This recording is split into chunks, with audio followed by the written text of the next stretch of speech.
On November 5th, 2024, the American people went to the polls to vote for a new president. By the end of the night, towards the early next day, it was clear that Donald Trump had won the election, defeating Kamala Harris, not only in the Electoral College, but the popular vote too. Before the election, I made a prediction that Donald Trump would win. He would take all of the swing states except Michigan. This prediction became mostly true except Michigan because I thought Detroit would hold up for Kamala Harris, and that was the only thing that was wrong. But in my defense, I didn't study Michigan a whole lot to make a proper prediction for it. Now, before I go deeper, I want to be clear, I am not an expert or a professional at predicting elections. This is based on my personal research, experiences, and what I saw with my own eyes. You may agree or disagree with some of my points. Also, being my first video for my channel, please like this video, subscribe to the channel. I'll be talking about politics related to America First agenda.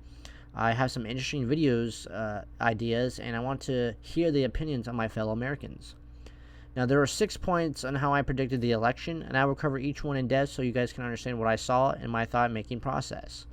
As the election went on, I could clearly see who was going to win, and even bet a few $100s. And I'm not even a betting man. I should have put, like thousands of dollars and got rich off of it, but I'm also a very cautious man too. But here are my 6 points. Number 1 is polling, which I'm going to look at different polls and show you the past of like with Hillary Clinton, with Joe Biden, and then 2024 polling, and you can kind of see the trend there. Number 2 is current administration support.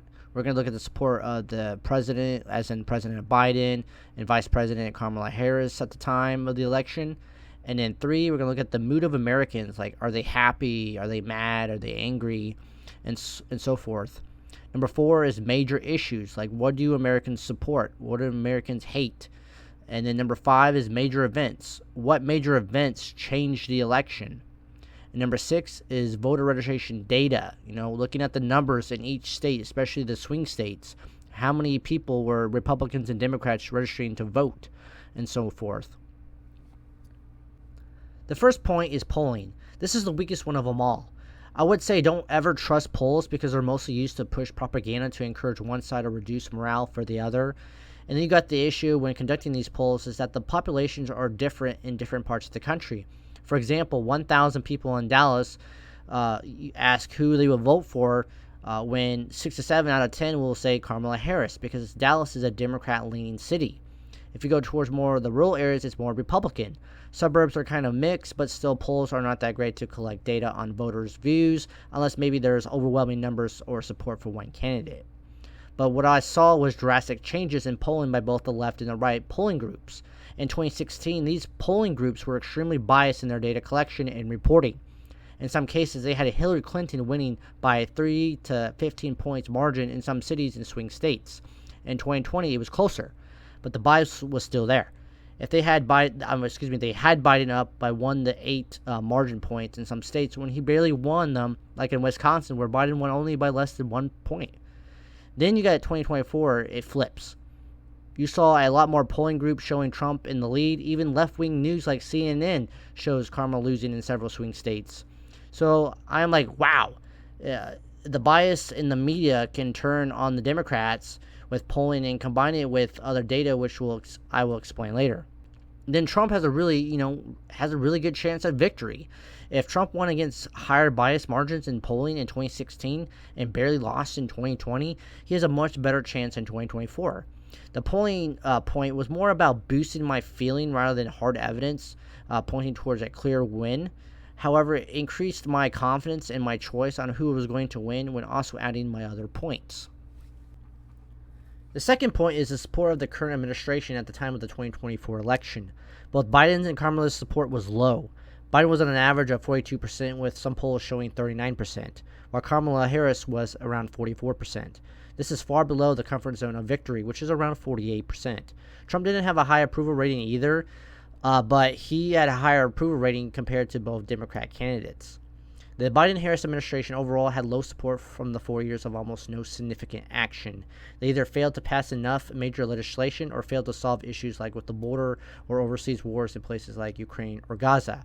The higher disapproval rating would boost Republicans to come out and vote, while Democrats had low morale and some internal party conflict that turned off voters. Far leftists did not approve of the Biden-Harris administration was supporting Israel with weapons, nor was his age and their corporate Democrat camp alignment. Since Harris is connected to Biden, she too was thrown into the blame game with him. Muslim American voters turned away from the Democrats also because of the war in Gaza. Black American men remember the good days of the economy under Trump, and there was trends in polls showing many Hispanics turning towards Trump. Many of my personal Hispanic friends and connections supported him, further proving this trend. This would help Trump in swing states like Arizona, Nevada, and even Georgia. The Hispanic shift in voting was a major reason for Trump's victory. The lack of support from minority groups that Democrats historically relied on had dipped. Having low approval rating is not a recipe for victory.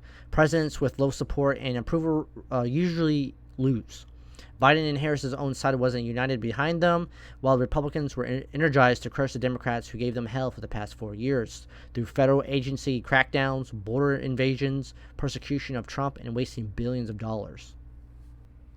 My third point is the mood of America at the time of the 2024 election.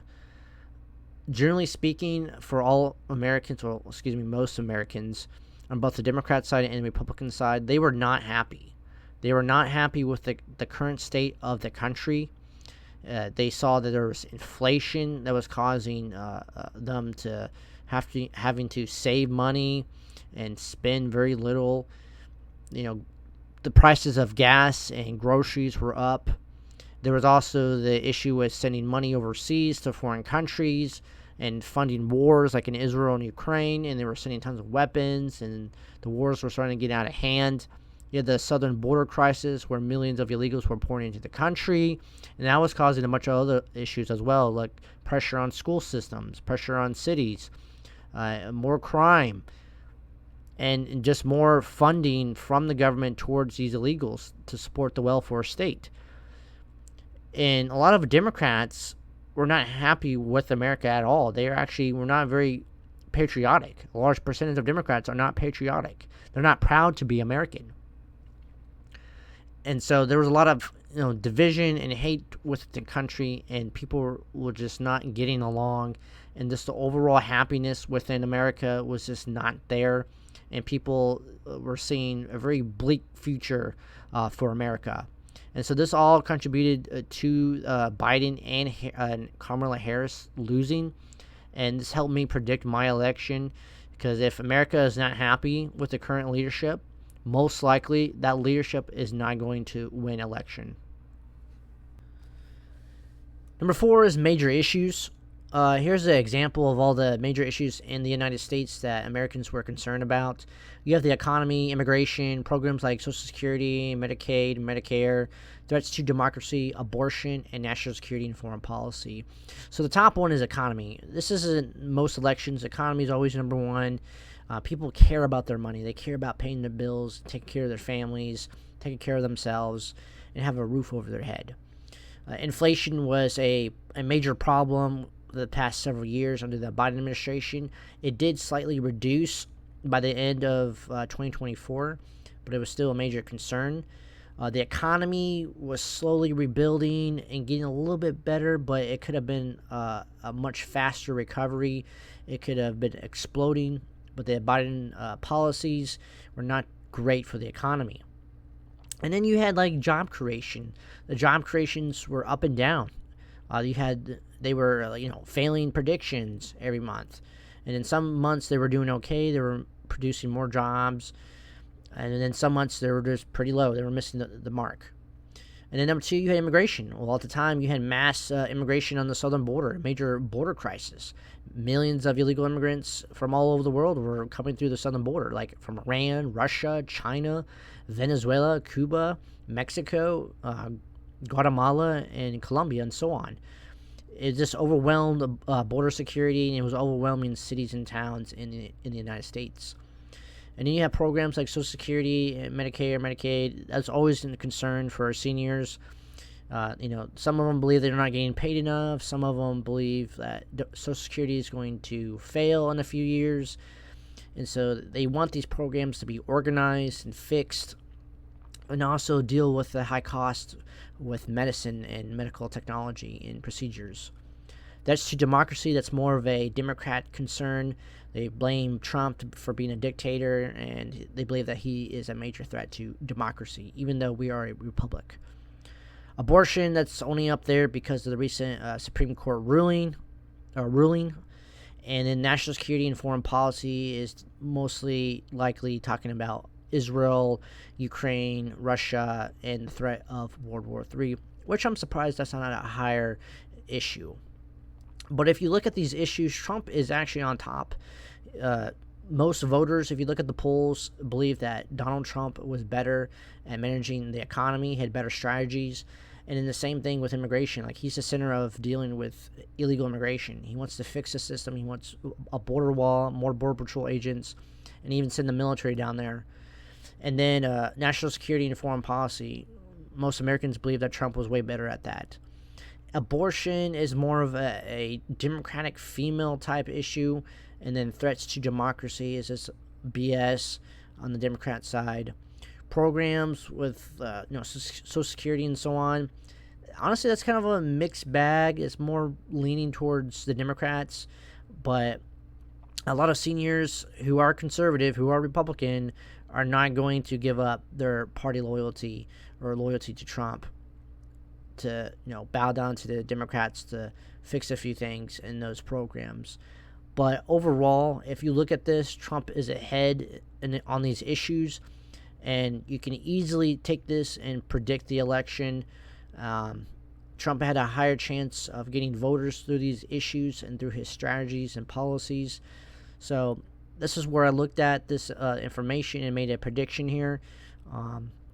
Take it as you will. You may have a different view on this, but I mean, it's right there in front of your face. Like, most of these issues, Trump had it in the bag. Number 5 is major events. There are several events throughout the election that turned the tide. They either boosted one side's morale, decreased their support for a candidate, forced them not to vote, or changed their vote.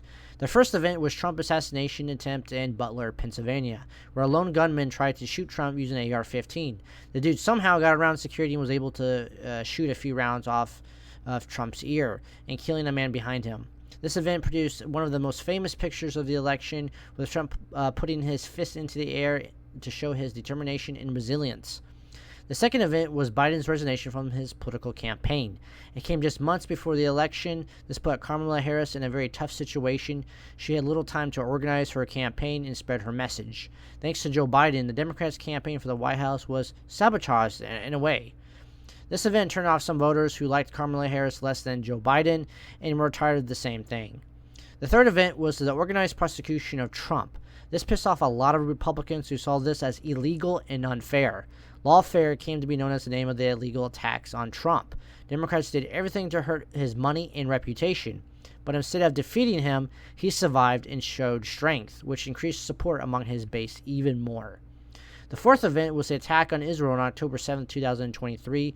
While this event was in the early stages of the election, it forced Biden and Kamala to support Israel, which led to many Democrats holding their vote. The fifth is RFK endorsing Trump, creating a new coalition and bringing new voters that tilted the numbers in swing states.